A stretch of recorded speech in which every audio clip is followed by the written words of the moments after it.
the subject today is on the matter of something we haven't addressed before, and that's electrical pits.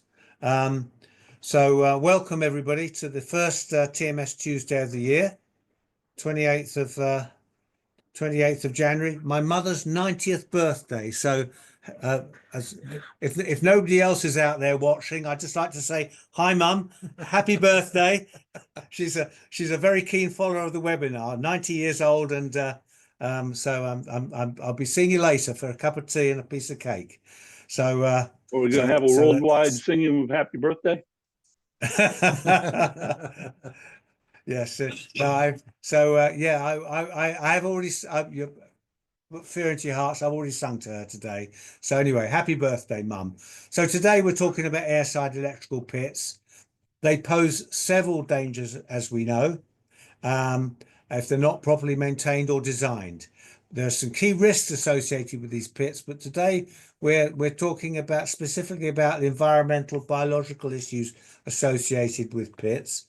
And I'm very, very pleased to say we've got a specialist here, Les Payne, with bringing with him 40 years of experience of air and water hygiene. He established a UCAS accredited laboratory in Scotland for Legionella testing, and he's a renowned authority on this matter, and currently on the Legionella Control Association for water as an authorized engineer. So we'll have our usual panel with us later to answer your questions. Please, we'll be talking about the other aspects of pits, but today we're talking specifically on the biological, environmental related matters. So try and restrain your questions to the subject matter, as we're hosting part 2 of this pit webinar in February, when we'll be talking about all of the other aspects of pit management and maintenance, such as fire and explosion, maintenance and accessibility, structural hazards and electrical hazards, of course. So without any further ado, I'd like to hand over to Les Payne to take us through today's webinar. I'll just switch over to the presentation itself. Over to you, Les. Right, thank you. So we're looking at the hidden hazards of an AGL pit. Apologies for this. Obviously, I work for Integral, an engineering manager on the water side based in the UK, which is part of Jones Lang LaSalle. Obviously, this is the team that's here today, been represented.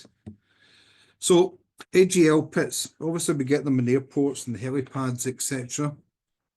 And obviously serve as housing to guide aircraft landing and takeoff and taxiing. However, there's a number of hidden hazards associated with these pits we must be aware of. Some of these risks, and as I say, I'm going to quickly go over these ones: electrical, trip hazards, foreign objects and debris that goes in when the pit's opened can cause us problems, inadequate ventilation, physical injury, water accumulation, and the main ones I want to concentrate on is chemical exposure and microbial exposure as well. Now, the reason I've talked about ingress of foreign objects and debris and inadequate ventilation is bacteria is also involved with that, because we're providing nutrients for the bacteria to grow. And when it comes to ventilation, there's some bacteria that can cause us issues, so it had to be covered. So I'm not going to spend too much time on it. As organisations, as individuals, we have a responsibility to ensure the safety of our staff and others who may be exposed to that risk. So if we open up a pit to examine it, we need to make sure that no one trips down, all these types of things. So we have a responsibility.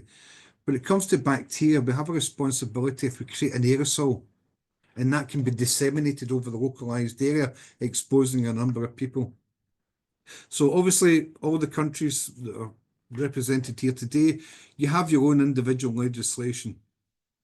However, the principle is we've got to minimise the amount of risk potentially to individuals that are there. And what we tend to do is we look at prevention. Can we prevent someone being exposed to a risk? If we can't prevent them from being exposed to that risk, can we mitigate the risk by substituting something less hazardous? So if you're using a chemical, can you use something that's not carcinogenic, that type of thing. And if we can't do either of them, we've got to control the risk. So your prevention, we talk about control of substances hazardous to health in the UK. That's where this comes in. So can we remove the pits used at airports? Well, the answer to that is no, we do need them. Because if we don't have the pits, you've got all the cables, the hoses, etc. on the runway, and that can cause a number of issues, trip hazards, etc. But the other aspect you've got to look at is we can damage the planes. So that can be an aspect we've got to look at. And obviously, this was an unfortunate incident 25 years ago this July, where a piece of debris that damaged the tyre on the Air France plane going from Paris to New York resulted in a catastrophic disaster in that aspect. So it's important we've got to consider these things. So we've talked about prevention, substitution. Can we change a pit system for something else? Again, there's nothing there at the moment to actually carry that out. So the last aspect, as I said, I don't want to spend a lot of time on this, is control. Yes, we can control the risks associated with pits as long as we know what they are and we have adequate protection for the staff working in these areas as well. So the electrical hazards, as I say, I'm not going to dwell too much on these. We all know about them, but you've got wet conditions, damage to cables, etc. There's certain fungi that can cause problems if you've got circuit boards, etc. These can cause you issues. And some old systems, they can be asbestos-containing materials you've got to consider. There's 6 different types of asbestos. The 3 principal ones are the blue, brown and white, so they could potentially be there, which again is carcinogenic. So again, you've got a lot of corrosion there, which can cause issues, short circuits, especially in that dampness. Trip hazards, again, we're not going to spend too much time on it, but it's something we must consider. Ingress of foreign objects. So if you're opening up a hatch, you can get leaves, detritus blowing into the pits, and if that's left, that provides nutrients for bacteria to grow. And this is what we want to reduce the risk of. So if we can remove the nutrients there, then we're breaking that cycle. That's what we've got to consider. Inadequate ventilation. If you've got problems there, if you've got hazardous gases building up within it, and someone is exposed to that, then that's a serious risk.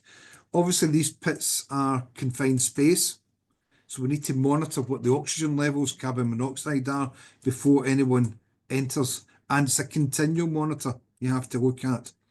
There is a certain bacteria, which we'll talk about later on, that actually produces hydrogen sulfide. Now, hydrogen sulfide gas, yes, it's fatal if inhaled, and it's a byproduct generated by this bacteria. So we will discuss that later on, but it smells of rotten eggs, basically, hydrogen sulfide. So you've got that pit there. You can see the ladders, the length of depth. Obviously, it's a confined space. The person's got to wear a harness to go down there, because if someone goes in that confined space, if they're overcome with fumes, can you get them out safely? And if the aspect of potential risk is no, then that's what you have to look at. You've got to have your risk assessment method statement and how you deal with that. This one, in this situation, this person doesn't have a harness on at all. So if they collapse, could you get them out? The other aspect to look at is the ladders are not secured. So coming up, the ladders could fall back, and you've got all these electrical cables, so there's an inherent risk there. Physical injury, if somebody falls in, if you've got a pit opened, you've not got it barriered off, then there's a risk of someone getting in there. You're lifting covers, so you've got the manual handling aspects. As I say, I'm not going to dwell too much on this. This is important. This is when it starts to get interesting for myself as a microbiologist. We've got water ingress. Now, around these pits, should have a rubber seal to make sure you minimise the amount of water going in. But in that photograph, you can see the water starting to accumulate there. That water starts to go stagnant. And in that situation, an ideal habitat.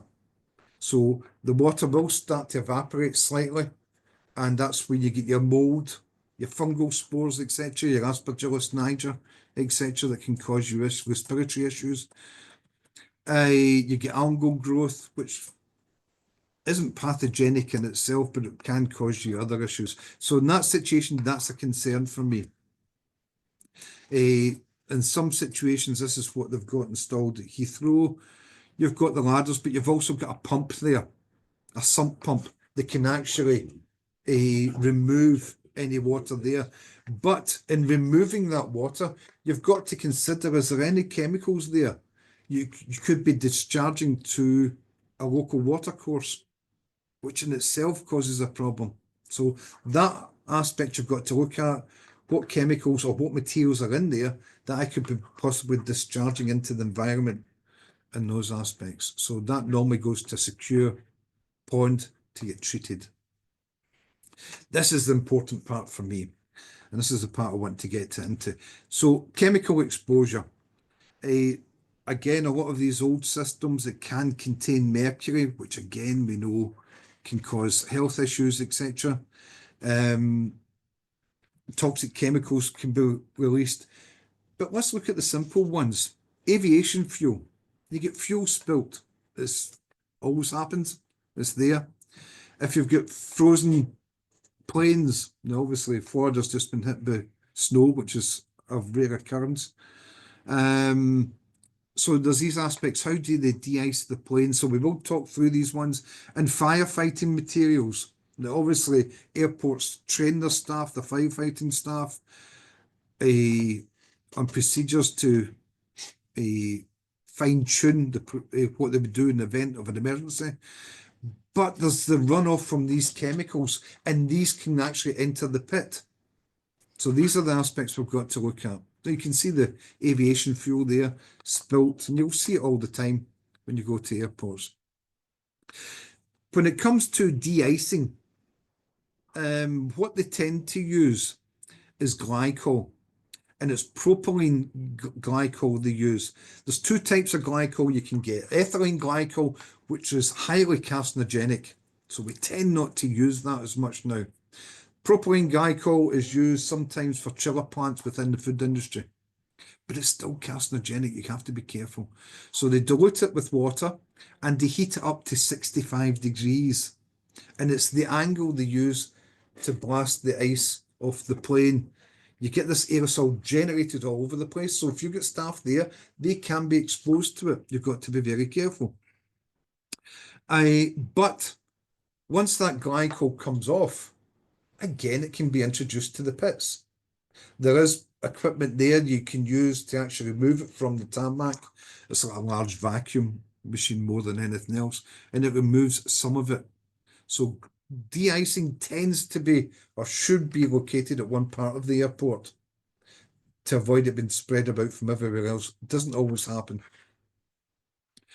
If you're using glycol, then we have to look at PPE, personal protective equipment. And there's a wide range.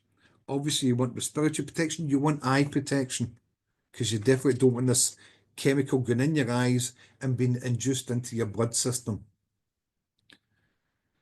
Also, that's one aspect you can look at. So there's United Airlines in America. So you can see the de-icing the planes there.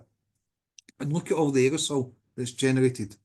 But that water that water containing the glycol has got to go somewhere. And that's all over the tarmac and into the pits. This is slightly different. Obviously, it's a small plane. Do you see any protective equipment? Do you see any proper eye protection? Hands, coveralls? So basically, that has been sprayed over the clothes, go into the car, go back to the families. So all these people can be exposed to these chemicals. So PPE is essential. Okay, you want to minimize.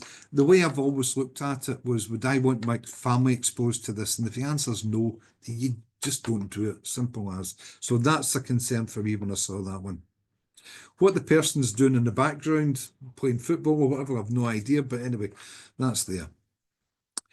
Obviously, chemicals, if you don't have proper hand protection, your skin can break. Now, one time in the late 80s, I was exposed to chemicals in my hands, and I had to wear gloves with cream, cotton gloves with cream for 3 months because someone spilt chemical and they hadn't mentioned anything, and it went all over my hands. So these things you have to be careful of. It wasn't the easiest things. So hand protection, you can see that person's hands are starting to crack because they've touched chemical at some point. This was a person that was handling a chemical. For personal reasons, he needed to get home. He was in a rush. And he'd been doing this job, adding chemical to a water system, and he'd been doing it for years. Never had an issue before. And he wanted to quickly get the job done and then get home. Unfortunately, decided to miss out wearing proper PPE. The chemical blew back in his face. He lost his eyesight in one eye and had blurred vision in the other eye. Lost his job, couldn't drive again, and it seriously affected his family. It's just for that reason, for not wearing a PPE. So if you're going into these pits, etc., you've got to consider these issues that might be there. The last chemical I want to really talk about is firefighting. Now, it's what they call AFFF, aqueous film forming foam, introduced 50 years ago for fighting fires, very effective. And this is where we talk about the PFAS. So per and polyfluoroalkyl substances that's there, that's what your PFAS are. And basically what it does is it repels oil and water. So you get a fire in a plane, you've got all the fuel, etc. So it basically blocks out the oxygen, and that foam blanket covers all the flames and stops reignition. So it is very popular. Obviously the FAA, the MEG, Civil Aviation Authority, they are coming down strong on it just now to stop that from happening. You can see there, again, look at all that chemical. You will have pits there. But look at the PPE they're wearing as well. Okay, it is fire retardant suits, but that's the aspect you've got to look at. And if that's introduced to the pit, it's trying to remove that. So no bucket and sponge, etc. You can't use that. Obviously, growing research has shown PFAS, cancer, kidney disease, can cause a number of issues. So not only people using it, but the people on the ground, they can be exposed to these things. So these are things that people tend to ignore. There's some water in the pit, but they don't look at what's there. You can monitor what the chemical levels are, but chemical levels can change from day to day. Depends what's been going on.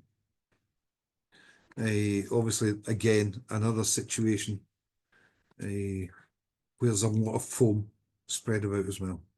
So that's the chemical aspects. Now, back to my favourite subject, microbial exposure. There's different types of microorganisms. It's not just bacteria. And the pits themselves is an ideal habitat. So where you are in the world, temperatures can be ideal, the moisture, all the leaves, detritus, dead mice, and other animals, etc., all add to that melting pot for the growth of bacteria. So obviously water, fuel, oil, there's bacteria that grow in oil, there's bacteria that break oil down. It's used in some oil spills in the seas, etc. But all these materials support the growth of bacteria. Detritus, I've already talked about, they can build up in the pits. Again, add to that nutrient base. And if you get limited airflow, you've got what you call anaerobic conditions. Anaerobic means there's no oxygen there. Aerobic, there's oxygen environment. Anaerobic is an unoxygenated environment. So what you find is your slurry, etc., in the ground, and you can have bacteria called sulfate-reducing bacteria, SRBs. I do talk about it individually later on. So your SRBs is the bacteria that produce hydrogen sulfide gas. So that'll sit under there, the gas will bubble out, and it'll be contained within that chamber. And if somebody opens that chamber up, they could actually become overcome with the fumes and actually fall in the pit. So these are aspects we've got to look at. So respiratory protection you've got to wear in there. So high risk, potential high risk to maintenance personnel. That's what we've got to look at. So I've decided to break it down. So we've got bacteria, we've got fungi, we've got protozoa, which we'll talk about, algae, and viruses. That's the cocktail of different microorganisms you'll have within. So the first photograph you've got is an agar plate of some of the slime formers we can find. So your ones with convoluted edges to it is your slime formers, and you've got other bacteria there. That's how we identify bacteria within the lab. And the photograph to the right is a fungi. It's Aspergillus niger. Now these, your mushrooms, etc., they give off spores. And if you inhale that, it goes into your lungs. So as I say, I'll be talking about these ones individually. So there's different pathogens that can cause pneumonia. So your fungi I've talked about. We've got streptococcus, we've got staphylococcus, salmonella typhi, diphtheria, cholera. Again, cholera loves stagnant water. So there's a large number of bacteria that can cause you issues. Again, so some of these ones talked about cholera. We've got Legionella pneumophila. Ideal conditions. We've got temperature, stagnation, and nutrients. It's ideal for that situation. And the problem is, if you've got any stagnant water, if you create an aerosol, if you decide to use a pressure washer to clean things down, etc., Legionella can be present in soil, present in compost. And if you create an aerosol and someone inhales that and they're susceptible, potentially they can contract Legionnaire's disease, but they have to be susceptible. Underlying health condition. They might be on antibiotics, which has reduced their immune system. They might be elderly, like myself, or overweight, that type of thing. If you're fit and healthy, you may not notice it. It may not have any effect on you at all. You might have a slight headache, but nothing major. So you have to be, but what you want to do is mitigate that risk. Make sure there's no one exposed to it. This one, it doesn't deal with air pits, but it highlights who this can affect. There was this young lady, this was way back in June 23, Evelyn Davis. She went to a concert in America. And in these concerts, you have these things, the misting machines. It's a lovely aerosol. Now, obviously, the machine hadn't been used for some time. That aerosol was generated. She was at the front of the stage, inhaled that aerosol. Very fine mist. She ended up losing both arms and both legs. That's the effect Legionella can have on the body.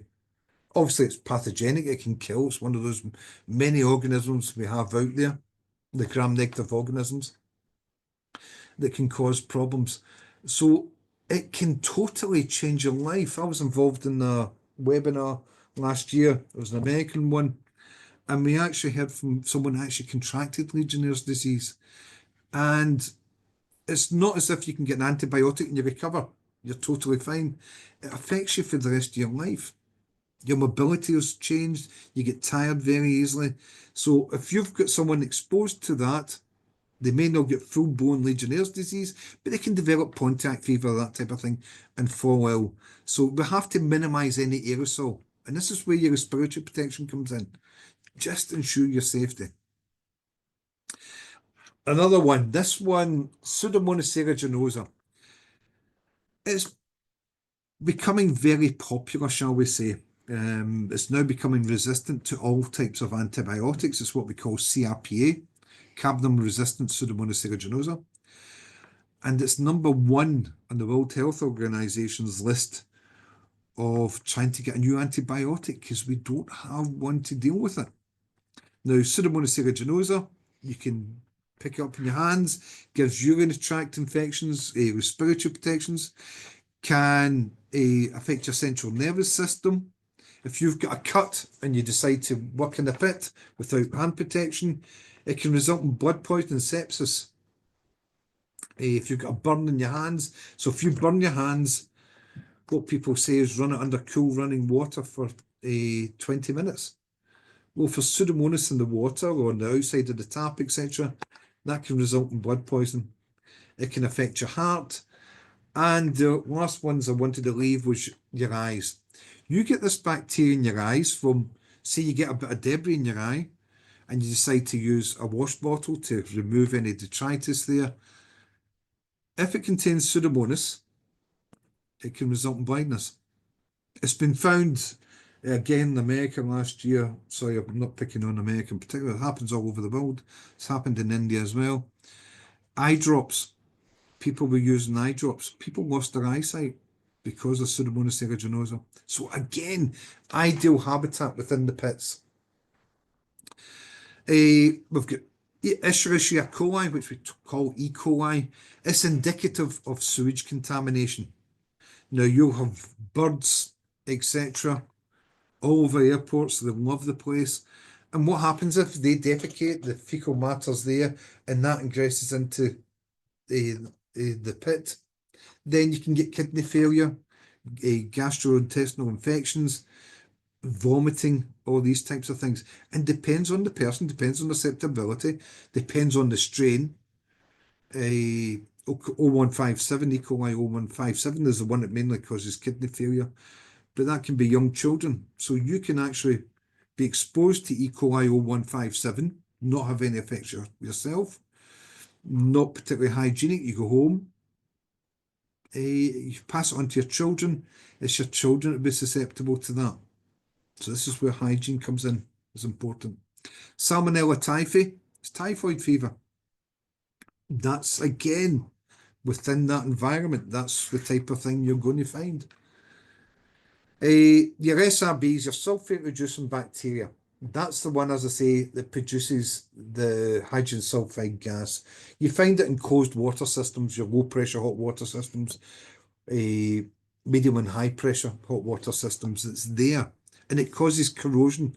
So within your pit, you'll find that some of your metallic elements, so if you've got a ladder there, then if there's hydrogen sulfide and it's below, so the ladder goes below any mud or detritus that's there, the hydrogen sulfide can start to work against that and start to corrode it. So the integrity of your ladders that's within the pits can start to be affected. It can affect your conduit within the pits. So all these other things. Stenotrophomonas multifida, easy for me to say, is a bacteria that actually uses glycol as a food source. So we've talked about glycol being there. And the problem, again, it's pathogenic to humans and it's very difficult to get rid of. If a glycol level is less than 20%, it uses it as a food source. So in the water industry, in the food industry, it's one of the things we have to check for in chilled water systems. And you find it all the time. It's always there. It was a former, it used to be classified as a Pseudomonas, but due to DNA checks, etc., they've created this new strain. So Stenotrophomonas multifida is there. This one, Leptospira intelligence. I just wanted to leave that sitting there. That's what it looks like. It's what we call a spirillum. It's a corkscrew-shaped bacterium. It causes an infection called leptospirosis, which is spread by vermin in animals and sometimes dogs, etc. And we also commonly know it as Veil's disease. Obviously, German scientist was the one, so the W is sounded as a V, so it's Veil's disease. And yes, it can cause problems. Fungi. So we've talked about bacteria. There's various fungi there. Aspergillus you saw earlier on, Candida is there. These are the ones that are classified by the World Health Organization 3 years ago as the fungi of particular concern. So Cryptococcus, Candida, Aspergillus, all these ones. And the biggest problem with that with any fungi is once the spores get into the atmosphere, it's easily transmitted into the pores within your lungs. the alveoli, and it's difficult to get rid of. And again, once these are in your lungs, you've got the ideal habitat, you've got the moisture, you've got the temperature, so it quickly causes problems within your lungs. So these are things you have to be careful of.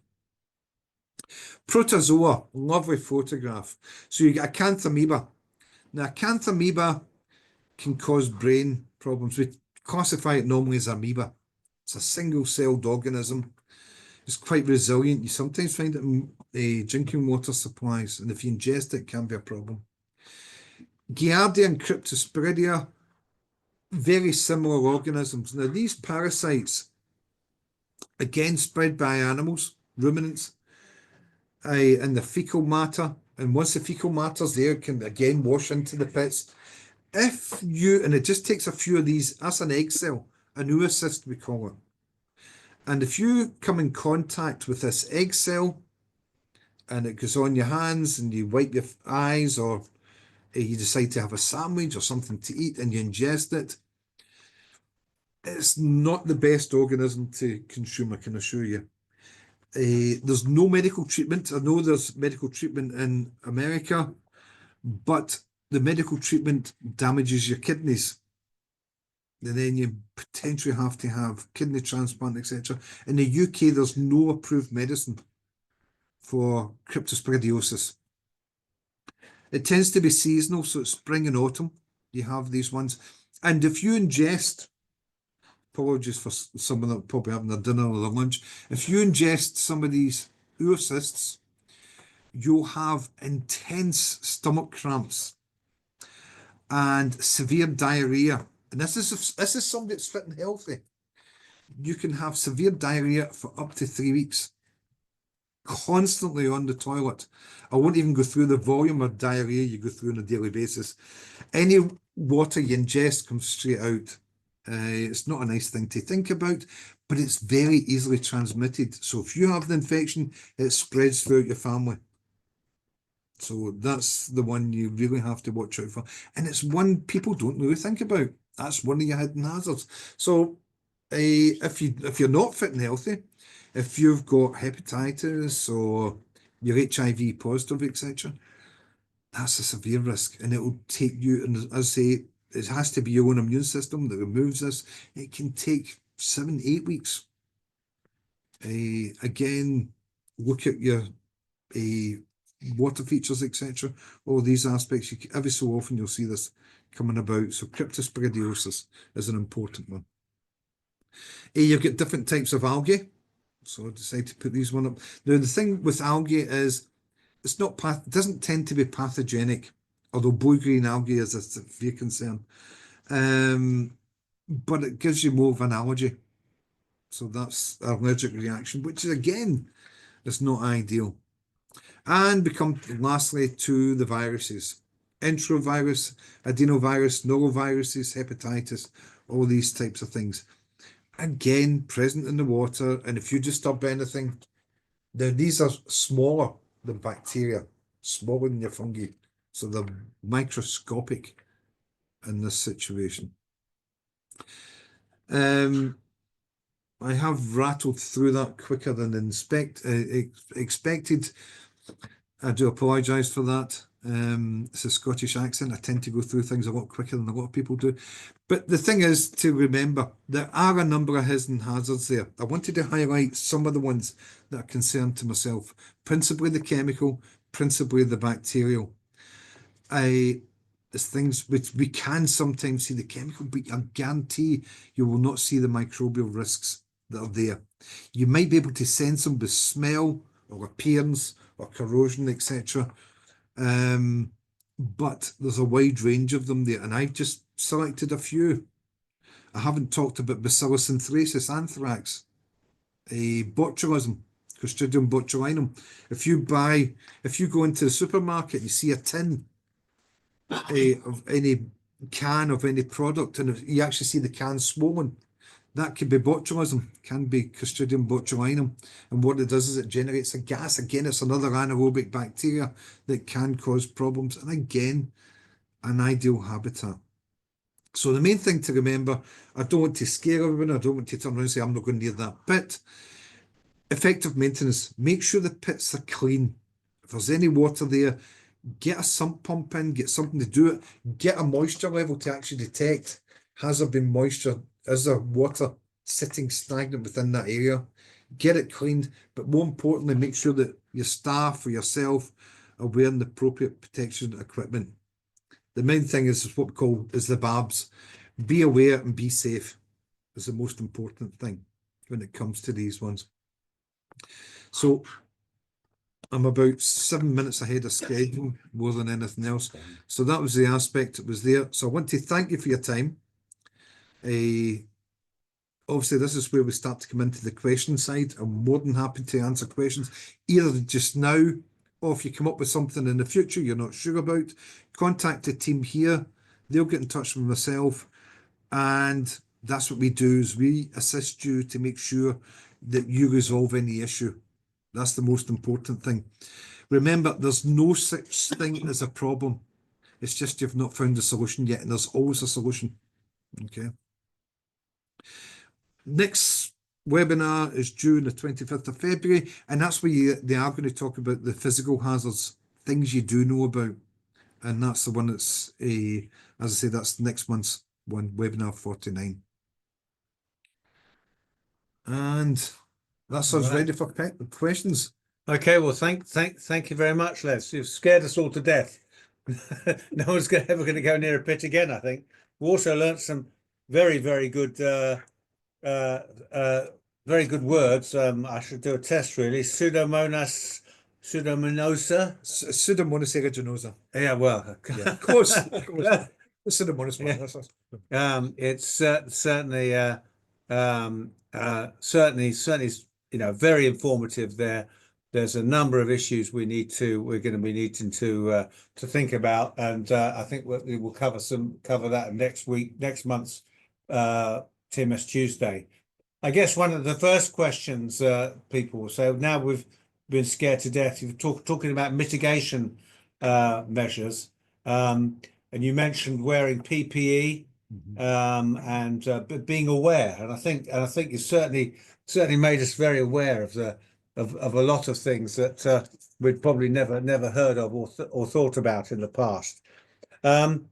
What about the regulations concerning that? I think you mentioned earlier that these are the local things, but are there international regulations? It's more for the discharge. So if you've got any water and you discharge it, it's more the environmental aspects as opposed to ingress to a pit area more than anything else. So that's the responsibility for the organisation to make sure there's method statements for somebody to access a pit safely.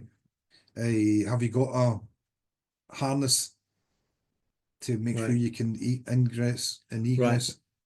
Right. So clearly there are a number of dangers there. We need to be, many dangers, and we're going to be touching on some more of those dangers next time. And I think we need to look very closely at the risk mitigation methods and the regulatory obligations on airports. But ultimately, I always recall with health and safety matters, we're also responsible for being aware and exercising caution and being sensible in potentially hazardous situations. And in aviation, we face a considerable number of risks relative to our particular situation. Les, you're not an aviation. May not have been in an aircraft pit before. No, aviation pit before. I've been in the hangars within certain airports within Glasgow because I was doing Legionella risk assessments. So it's one of the things I had to look at. And there's a number of organisations where I've been in pits before, so it's something that I've been aware of. But they're so very often I've been at airports and water of some form in pits, and I'm saying water, but not so sure it is water anymore now. But no, it's predominantly water. Yes, is a occupational hazard in pits. This is where your cover that goes on the pits, you should have a rubber seal to try and minimise the amount of moisture that goes in there. The part of the problem I see within the airport industry is time. You're time restricted. There's always that pressure from the airports, you've got to get this done, you've got to get it done quickly. So this is where people tend to take shortcuts, and that's when you're introducing another hidden risk, because you're trying to get things done, say, well, look, that'll be fine, I've never had a problem before. And that's what you've got to be sensible when you're going to do this. So you've got to have a plan of action. How long is it going to take for this? And whatever time you plan, double it, because it'll always take longer. Look at the question. Right. Oh, there's a few questions coming up. I've got a Right, so we question have, for you on cleaning your tools after working in the pit. What would you use to clean your tools before you store them? There's various chemicals out there. There's new ones coming on the market all the time. I tend to use something like hydrogen peroxide or some type of material like that. Not a fan of a chlorine solution. I know a lot of people use chlorine because you'll start to have problems with corroding your tools, etc. So I tend to use, you can use an alcohol wipe as long as it's more than 70% isopropyl alcohol. You can use that to clean down your tools. But the main thing you have to do is get rid of all the detritus, all the muck that's on them first, because there's no point trying to clean them with all the dirt on it. So remove all the dirt, and then an alcohol wipe is fine. That'll keep it clean. If you decide if I'll clean them next time, I'll put them in my bag, then your bag's contaminated and your vehicle's contaminated. So these are the aspects. Another questioner has asked, when contemplating how to get rid of water in pits, what is the lifespan of these lovely bugs you've been telling us about? And when do we, if we just pour the stuff onto the grass nearby, is that, is assuming that we're not talking about the other hazards and aviation fuel and the stuff from the fire retardant. How safe are we just emptying pits onto the surrounding grass? You can add it to the grass if you want to do that, but it's going to come back in. You're going to have that issue. You can look at potentially adding a hydrogen peroxide or similar. There's biohydrex. There's different chemicals out there, different materials out there. Look at treating what you've got first before you discharge it. Hydrogen peroxide, the reason I like hydrogen peroxide is it breaks down to water and oxygen. So once it gets used up, as long as you've not got too high a concentration, it breaks down to water and oxygen, and it's easy to discharge. You've killed the bacteria, you've reduced the risk. And if you're pumping out, remember the bacteria will sit in your pump, will sit in the hose. So you've got that contamination. If you've treated it with hydrogen peroxide and you're pumping it out, you've still got that chemical, and it's cleaning your pump as it's getting pulled out. Obviously there'll be the dirt and debris in it, but just flush your pump afterwards to make sure it's there. So as I say, you can discharge it, but that can give you other issues. So you would treat the water in the pit and then pump out? Yeah, it depends. If there's a lot of soil, mud, etc., then you're going to have issues with it. So you're best to remove all the physical debris that's there. So all your mud, if you can vacuum that out, and then just a light spray covering all the area, you're reducing the risk. Assume a 20 litres of water discharge. What amount of hyperox to add? Hydrogen peroxide. Say you've got a 50, it depends, it's come in different concentration. Different manufacturers have different amounts, so you go to the manufacturer, they'll tell you how much will discharge or how much will disinfect a certain volume. I tend to use a 50% solution of hydrogen peroxide, and it just has to be a very small amount. You're talking about probably about 50 mils for that amount, not even that. You don't want to overdose, you don't want to have too high a concentration. You've got to, hydrogen peroxide is an oxidant. It creates oxygen, so I've got to be careful within the pits. Could you create another issue? So you've got a spark or something else there, you've got an explosion. So these are things you've got to consider. It's not a hard and fast rule. You've got to look at what materials I can use, what's the safest chemical to use in this area, and what am I trying to deal with. So in that situation, I would say evaluate what you've got, what's the safest product in the market that I can use, I say I'll tend to use that, but there's other ones I would use in other situations. I'm looking at a hospital just now. I'm using chlorine dioxide. It's a different product. It's stable. It's not affected by temperature, so it's a different scenario in that one. So it just has to be a small volume, but you have to talk to the manufacturer. When you're buying the chemical, look who you buy the product from. Has it been sitting on a shelf for a long period of time? The strength of it's deteriorated? And you can get test strips to test what the chemical levels are, what the concentration is, before you discharge it as well. You don't want the grass killed if you're discharging all these things onto the grass. Hopefully that's answered your question. Okay, Tony. Yeah, I'm just typing in the I was answer. just typing in the answer just now. Right. Okay, so there's another suggestion, but clearly sometimes Les, I mean I come across places where the we're just talking about groundwater levels coming and falling, and even some airport pits are right next to the ocean, and so when the tide comes in, the pit fills up. Yes. In those cases, are you safe to just leave it? Again, there's various bacteria that can survive in seawater. They can cause issues, and obviously you've got the corrosion there. Any rust is another nutrient for bacteria to grow. So you've created another problem as such. So yeah, I know it's difficult, but if we can try and look at the integrity of the seal for the pit and try and keep that. But you will have ingress probably from around the pit coming in, seeping in through the concrete.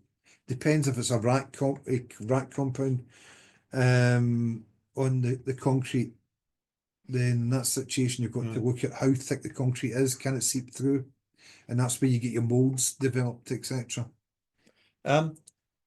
We talked about PPE before. I mean, common sense would say that it would be different it would be according to the circumstance. But what sort of PPE should airports be considering for their staff in the pit environment, with water in? Yeah, I'm not.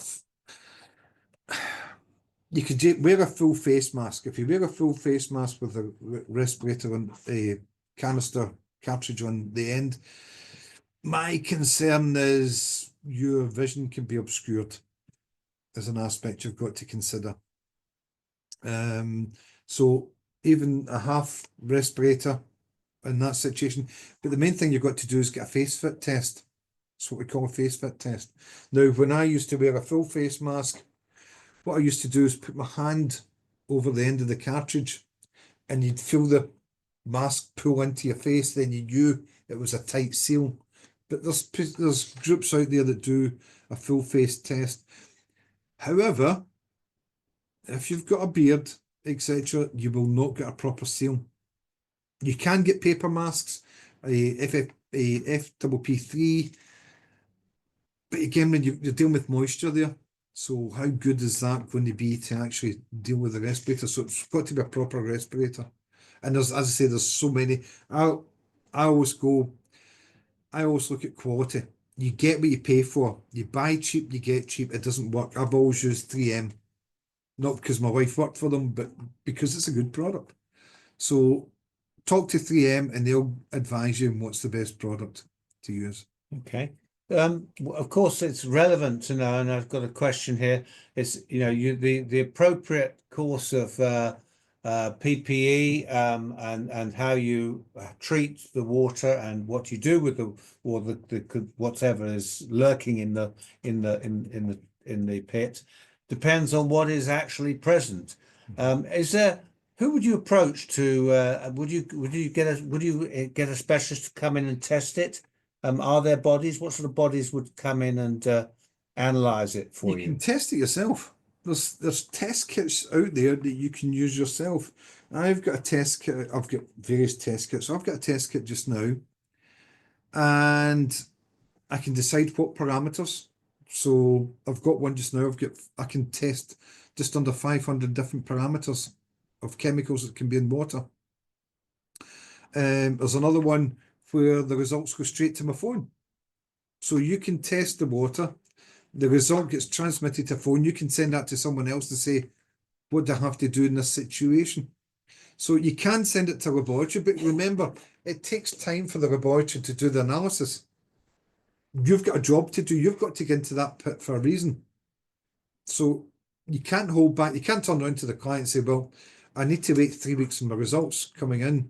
So as I say, there are a number of test kits out there. Again, if you want more information on that, then contact the team here and I'll put you in the right direction for that thing. But as I say, I'm a great believer of being proactive. Do the test on site and you can deal with the issue that's there as opposed to waiting and finding out, because by the time you get the analysis back in 3 weeks, it can change. There can be more contamination there that's actually exacerbated the problem, created a bigger problem than what you had at the time. But as a you know, we're talking about airfield electricians working in these pits, and most would probably turn around and say, "Well, I'm not a biologist. It's almost not my job." So, would you go to your health and safety person at the airport, and would they, and then they would be able to do it? Yeah, well, they could advise you without a doubt. They've got a responsibility. They've got a duty of care to make sure that you're safe. You could potentially put the onus back in them. It depends on the airport, to be honest with you. So they should be able to assist you. Yes, I made a note in the course of your presentation that, and I think it's very important just to repeat that it's not just you that's at risk; it's also your family from these things. I know a number of people that have caught virus disease, for example. Yes, and that's something that's particular. I don't know if it's just UK, but certainly can be caught. Nothing to do with airfield pits in the cases I'm talking about. Yeah, but it's very catchable. Yeah, well, you get it from a lot of rats, etc., and the other animals you can contract it from. The problem with Veals disease, leptospirosis interrogens, is these spirochetes can result in you having kidney damage, liver damage, and jaundice. So it's your internal organs it affects, and that affects the rest of your life. You're going to have treatment. You're damaging your organs, and obviously you will end up with jaundice as well. Yes. So, Carl, what is you've been involved in North America, in aviation for a number of years. So you must have seen some pretty dire pits in your experience. What happens in your part of the world? Well, unfortunately, what I've seen is it gets pumped out into the grass, or we work in it. I think things may be changing after this presentation. We'll be much more cautious, and I'm trying to figure out how to get the high voltage electrical rubber gloves to suit dual purposes, but then you end up contaminating your the voltage rated gloves and the leathers for them. So we're swapping gloves going back and forth. Well, what I normally do in that situation, Carl, is wear nitrile gloves inside my other gloves. So that gives you that barrier, gives you that protection. Nitrile gloves is very thin. So in that situation, you've got your gauntlets there for the safety aspect, but you've got the hand protection as well. It's much like the ones auto mechanics wear. The nitrile gloves. Sorry? The nitrile gloves are like the ones the auto mechanics wear. Yeah, well, or the doctors, etc., that type of thing. So the medical staff, as long as it's non-latex, because latex can give you skin irritation, which exposes you to other problems. Questions come in. How often, Les, should you test for these gases or what's in the water? Yeah, every time you go into the pit, you've always got to test what's there and continually wear a monitor. I've been in situations before. It's a tank, a water tank. There was a number of staff in this water tank, and they've been in this water tank day in, day out for 3 weeks, no issues. And they had monitors on, and then the alarm started to go off. It was a carbon monoxide detection level build up, and it was because a vehicle was parked nearby with the engine running. The carbon monoxide went into that chamber, so you can't just test it once and say that's it, fine. You continually test it. So you put a monitor in, make sure the oxygen levels are fine. There's no problems with hydrogen sulfide or carbon monoxide. And the person that's going into the pit, they should have a harness in to get in and get out, just in case. And they wear a monitor at the same time. If there's any issues, they have to exit the pit. It's an interesting one there, firing something up. You said about carbon monoxide. Working on an airfield, we have to leave the engine running of the vehicle, and normally you may have loudspeaker radio on the top of the vehicle so that you can hear if there are any shouts. Carbon monoxide heavier than air. If it's going to go anywhere, it will go in the pit. Yeah. So again, it's thinking about where you park your vehicle, which way you park it, so the exhaust is away from the pit. Just a final thought on this topic for this element of the topic this week. And I'll direct this one to Carl. On the basis that prevention is better than the cure, if you're designing an airfield electrical system now, would you still have pits? Well, I don't think you can get away from the pits because you still have to have them for your light fixtures and transformers and pulling cable and so on.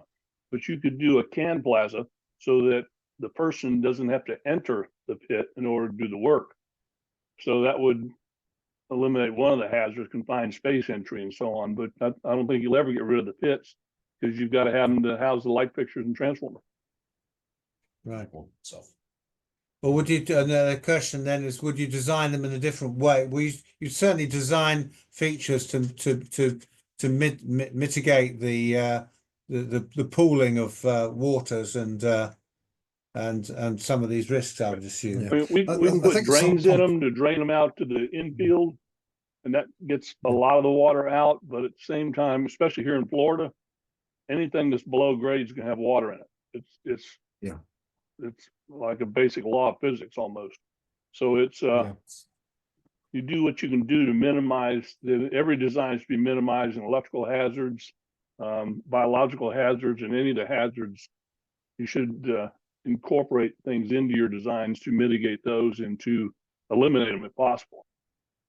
Yeah, I think the way I would look at it, the pit, if you can have it sloping to one part and you have a deeper chamber and a sump pumps in it, that could remove a lot of the water there, and that's constantly. But have a monitor in to detect as a water there. So you will always have downpours and floods, and obviously yourselves with hurricanes and everything else. There's going to be a lot of water there, but it's that situation where if you've got a monitor there, you know there's an issue in that pit. But if you've got a sump pump which activates, so basically it's got a float on it. Once the float gets to a certain level, the pump activates and pumps out. So if that's actually the sump pump's actually below the level of the chamber, then anything within the chamber it'll be damp, but it won't be moisture, or won't be a lot of water gathered there. Good. That's a very good idea. So look, we'll be talking again, part 2 of this on the topic of pits will be coming up next month, when we'll be talking through the other hazards, the electrical hazards, structural, fire and explosion risks, for example.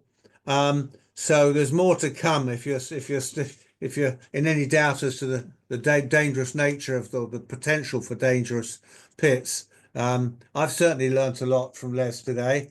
I'm not sure I wanted to know some of it, but I think it's important. I think that ignorance is no excuse. I think we need to understand these things, and we all need to think about whether you're a designer of an airfield, whether you're working in the pits, or responsible for those people working in the pits. We need to be very conscious of the potential dangers and to deal with them. And so it's been very informative, and I thank you very much, Les, and team, for bringing this subject to us. I actually enjoyed it. Yeah, absolutely. So we have I've got just Mary Beaton. We were just talking about bolts earlier. Just announced that at the last IES annual conference in Charlotte, we established a working group with the FAA, where the IES membership, the representative of the airfield lighting world, have formed a committee to formally liaise with the FAA in terms of supporting the improvement of regulation, giving of our expertise to assist the process of devising new advisory circulars and standards. In particular, Mary's reaching out and saying, well, one of the initiatives is looking at fastenings and bolts for the airfield lights. And if there's anybody would like to help and support this initiative, if you reach out to me, I will be happy to connect you to Brett Bieberdorf, who is leading this initiative. And all input would be gratefully appreciated, because it is and continues to be a major issue in our industry. And I'm sure there'll be another TMS Tuesday on that subject. Thank you for the thanks I'm receiving online. So I appreciate that. I hope you enjoyed it. I'm not sure enjoyment's the right word, Les. Yeah, it's enjoyment. It's enjoyment.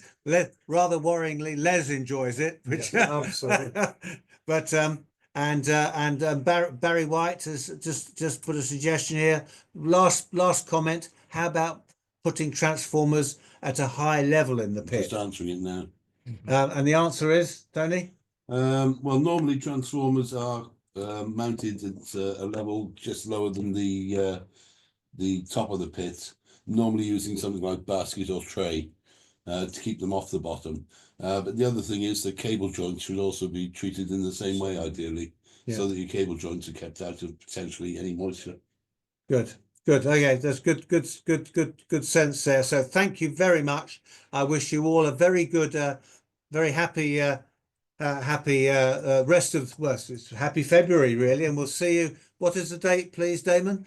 25th of February. So 25th and 25th of February for the next TMS Tuesday, part 2 on pits. And final shout out, happy birthday, Mum. Happy birthday. We'll see. Thank you. And we'll see you all next week. Thank you to the panel. Thank you, Damon. Thank you for listening. See you all next month. Bye-bye. Bye. Be safe.